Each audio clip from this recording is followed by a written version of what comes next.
With all of the live service titles from Sony officially and unofficially cancelled, it's interesting to see Firewalk Studios Concord survive the purge. Maybe Sony sees something in the sci-fi, totally not Guardians of the Galaxy setting. Perhaps with Helldivers 2 making an impact in the PvE market, it's looking to capture the competitive hero shooter market, or at least coexist with Overwatch 2 and Valorant. Regardless, I went hands-on with the early access beta for Concord, available on PS5 and PC for pre-orders, but an open beta will go live for all players from July 19th to the 21st, which adds the area control mode and Bone Mines map. Let's outline everything you should know and possibly worry about with the upcoming shooter. Intro, weekly vignette, and the Galactic Guide.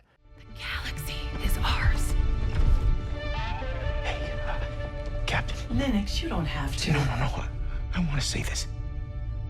I've been alive a long time, and I have done some pretty awesome things, and some not so awesome things, like that time on Nitka with the spicy fungus, but that's not what this is about. This is about, Remember how Concord was first revealed? The cinematic trailer showcased the Northstar crew wheeling and dealing through a busy metropolis to fulfill a job. By comparison, the intro to the beta, perhaps the first of many cinematic vignettes, is more subdued. It sees the likes of Lennox, Hamar, One-Off, Vale, and Starchild anticipating an invitation to the Free Gunner channel for taking on jobs, probably officially or something. Hamar is the cynical, detached one telling everyone to keep their expectations low. One-Off will sternly talk to anyone who disappoints Hamar. Starchild says something, while Vale is optimistic. They accepted? I can barely contain my excitement while typing all this. However, the production values from the skin textures and facial animations to the lighting and voice work are impeccable. This attention to detail carries over to the character select screen before matches. For example, Hamar looks tough but slowly exhales, perhaps out of nervousness before locking in again. I also like how a new entry appears for the Galactic Guide with each relevant dialogue. Lennox commemorates a bobblehead which seemingly belonged to the crew's previous ship. If you want to delve past seemingly and learn more, the Galactic Guide has the details. Or rather, it will with the final release. The guide isn't currently available in the early access beta. Characters. Compared to other hero shooters, Concord leans closer to Overwatch than Valorant in kits and weapons, though a few aspects do carry over. Each playable free gunner has a unique skill set. Lennox throws explosive knives and can self-heal. Roka is Pharah at home, but with the ability to slam down on opponents and gain improved tracking on her rockets when activating her hover. Hamar is a crossbow-wielding mystic who can blind enemies and toss projectiles to create a fire trail. Some also have secondary weapons, like a second revolver for Lennox or a sidearm for Vale. To heal.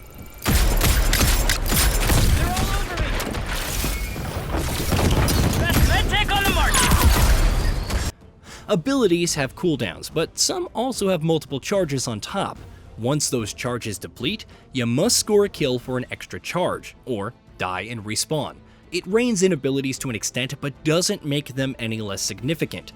There may be extensive balance changes by launch time, but as of now, each character feels distinct enough in terms of feel, even if many of these kits will look familiar to those well-versed in hero shooters. Roles. Further distinguishing each free gunner is the role system. Wardens like Hamar have increased weapon range, while Haunts like Roka have higher mobility. A Tactician has increased reload speed, Breachers have reduced dodge cooldown, Anchors receive more healing, and Range have lower weapon recoil. They're more like bonuses or benefits for the free gunner rather than anything game-changing. Movement.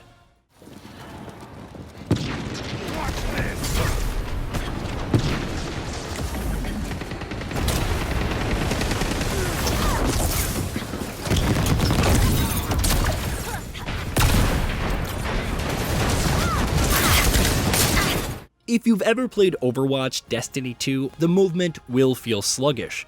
Even the hovering and jumping feels slow, though a bit more weighty.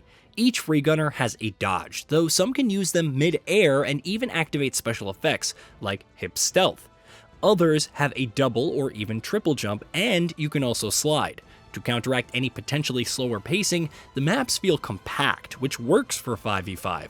However, lower numbers means it's that much more of a chore to find enemies. Time to kill. This further ties into the time to kill. It's on the longer side, which isn't a bad thing when it comes to hero shooters. With the movement and deployables, more on that in a bit, players are more likely to group up in an area and team shoot. Characters like Hamar or Tio can somewhat break this up with their grenades, though they may be negated if someone has one off vacuuming up all of the projectiles, while Imari provides armor to everyone and puts up a shield. Combine this with Daw, who creates healing pads and barrier domes, and you have one of the more obnoxious team comps to deal with.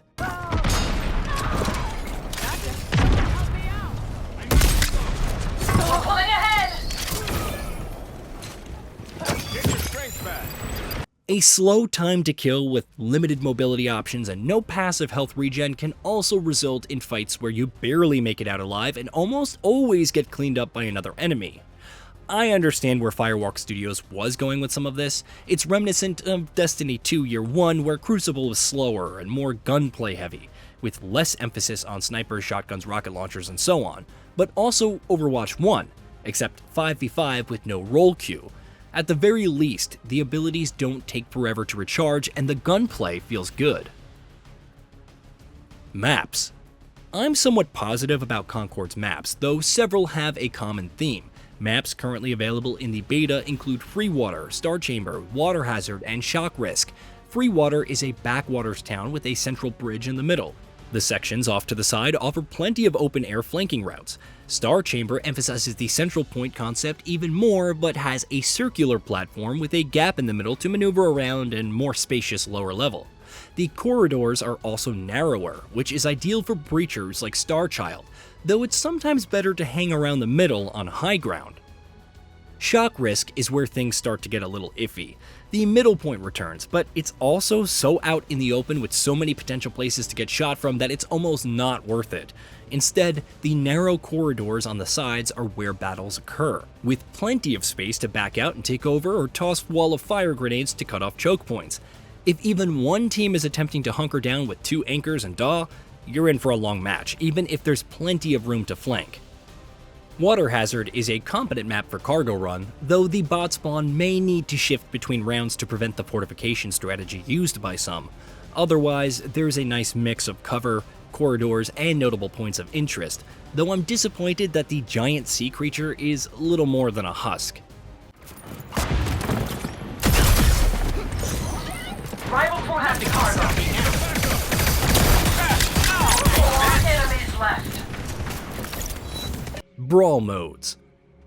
There are 2 playlists currently, Brawl and Rivalry, the former offering 2 modes, Team Deathmatch or Takedown and Kill Confirmed or Trophy Hunt. There are respawn in these modes and the objectives are pretty straightforward. Win the former by eliminating enemies, each kill provides a charge for some abilities that you can pick up. The latter is about defeating opponents and picking up their bounty cards before their allies can retrieve them. It's nothing you haven't seen before. After each death, you return to the free gunner screen to select your character, with an option to spectate others. I know it's annoying to hear the one-liners every time, but there is a method to the madness. Rivalry modes. On the other hand, is the Rivalry playlist. It doesn't have skill tiers or divisions, but this will likely be the ranked format for the future. Rivalry is round-based, first to 4 wins, and uses a knockout system for its characters. Win a round with one, and they're unavailable for you on the next, but that doesn't stop your teammates from choosing them. Conditions apply though, which we'll get to later. The 2 modes are Clash Point and Cargo Run. The former is essentially King of the Hill, where both teams fight over capturing a single point. Emphasis on capturing, not holding. Once the percentage reaches 100, the round is over. Cargo Run is Concord's take on bomb defusal from Counter-Strike Go. A bot spawns in the center of the map after a short period, and either side must pick it up, take it to one of the 2 zones, and begin the extraction process. The enemy team can interrupt the process, and you must stop them. Alternatively, both teams can ignore the objective and annihilate the other first. It's also possible on Clash Point, eliciting much confusion when I first heard it. Granted, one team could hunker down on a map with Imari, One-Off, and Daw, forcing the other team to come to them to gain point control. Your team can effectively take turns on each of those heroes and use the same strategy in subsequent rounds. However, there's also potential for a snowball since the first team to secure a kill can set up on that point, making it more challenging to dislodge them. Variants. Free Gunner has separate passives on top of their role. For example, Haymar's Hellfire passive grants more charges to her Wall of Fire grenade and reduces the cooldown of her blinding shot. Why would that matter when no one else uses her abilities? That's where variants come in, which are existing free gunners with different passives. So while Lennox can reload on dodge, Lennox 2, yes, 2 gets more ammo for both weapons, meaning 10 shots in his primary revolver instead of 6, it's a notable concept to add more nuance, but why couldn't these be unlockable passives for that character? Well, that's because of Crew Builder and bonuses. At Reputation level 6, you can unlock the Crew Builder, one of the more baffling systems of Concord. It allows for creating a roster of free gunners and lets you have up to 3 copies of each, which includes variants by the way, so you can effectively have 6 Lennox on your roster. The lineup must have 5 unique characters, and backups are provided during a match in case you need an anchor. Why? Because if you switch characters between deaths and rounds in ranked play, you inherit their role passives. If you switch from Lennox to Lennox 2, you inherit the former's range passive, which stacks with the latter's. Going from Lennox to another Warden character like Haymar also effectively lets you double up on the same passive, but you can't stack beyond that.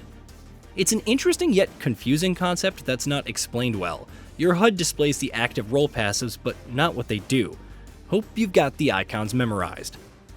I can understand having this as a means to promote character switching. Since there are no ultimates, you don't have to worry about losing charge when switching.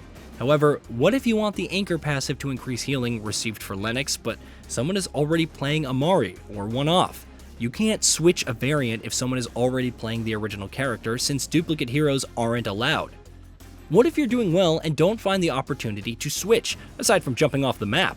Worst of all, the role passives seem inconsequential, providing almost no discernible difference. The Crew Builder also messes with Rivalry's knockout format. Why draft characters between each round when you could just have 6 Lennox? Why bother trying to master a handful of characters in a role when you can stack your favorite? Firewalk probably wanted a draft system that doesn't discourage people from one-tricking a character, which perhaps explains the persistent deployables. Deployable refers to a healing pad, trip mine, walls, spores, etc., which persist on the map. If you throw out a bunch of trip mines as Veil and switch off to Lennox, those will remain until destroyed by an enemy player. The same goes for walls built by Duchess. The kicker is that they also persist between rounds in Rivalry, causing some players to beeline to the objective and set up a fortified position to gain an advantage on the other team. Regardless of the knockout system, this is possible if teammates cycle between the relevant free gunners. You can even have a single player do this consecutively on one character for 3 rounds with the Crew Builder. I'm interested in how Firewalk deals with this by launch time because it's super obnoxious. Progression. Once again, if you've played Overwatch 2 or even gacha games, the progression should look familiar. Complete daily, weekly, and seasonal challenges to earn XP to level up your reputation. Matches also provide XP, so progress is not solely dictated by challenges. Leveling up your reputation unlocks new cosmetics and customization options, but there are also optional pursuits, like unlocking a new variant. A Theo variant is available in the beta, which you can unlock by completing 5 challenges. Characters also level up with use, though there doesn't seem to be a point, at least in the beta. Cosmetics. The cosmetics in Concord range from weapon skins and charms, poses for victory and defeat, and match entry emotes to gloves and new outfits. You can also modify your bounty card, which displays kills, assists, and your motto. Reputation levels award cosmetics, and leveling up characters could provide access to more customization options and skins. However, it wouldn't surprise me if Concord goes the way of Overwatch, which has a shop with cosmetics to purchase with premium currency that can also be earned in-game. No kill cam, join in progress, or AFK kick. Another infuriating thing about Concord at present is the lack of a kill cam. Sure, you'll always know who killed you, but how? Where were they? What are their cooldowns? And how many charges did they have for their abilities? Knowing where enemies can enter from and where they can flank is important. Those who don't want the option can just turn it off in the settings or skip it to check other players' perspectives, but Firewalk forgoes the choice entirely. Even worse is the lack of kicking idle players or joining matches in progress. You're down a player or two because of the matchmaking? Well, you better tough it out till the end because no one is coming to help. Alternatively, you can leave because of no leaver penalties. The onus is often on a player to stay with a match until then, but when matched 4v5 or even 1v5, it's understandable if you want to duck out and go to the next.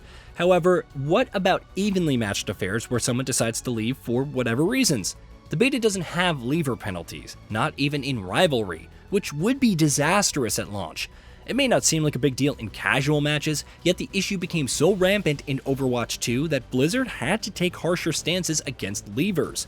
Even if Concord doesn't go down that same path, it must clamp down on them in Rivalry and the future ranked play. Overall polish and bugs. I mentioned the strong production values from the cinematics and character details, though I'm somewhat divided on the clothing. How can you make someone as smooth as Jabali and not give my man a sleeker coat? Regardless, while the overall polish, fidelity, and sound design are good, there are some bugs. These include an issue where my HUD, reticle, ability cooldowns, you name it, just disappeared. Another bug potentially caused by a player leaving in the middle of the match essentially broke my sprint and hover. The first was fixed after respawning, while the second required exiting the match. There also seems to be a bug where my character would just inherit their role passive after a respawn despite not swapping, which may just be a UI bug. Hey, did you know that we at GamingBolt upload new videos every day? Stick around, drop a like, subscribe, and hit that bell, and let us know what kind of content you'd like to see in the future with a comment below.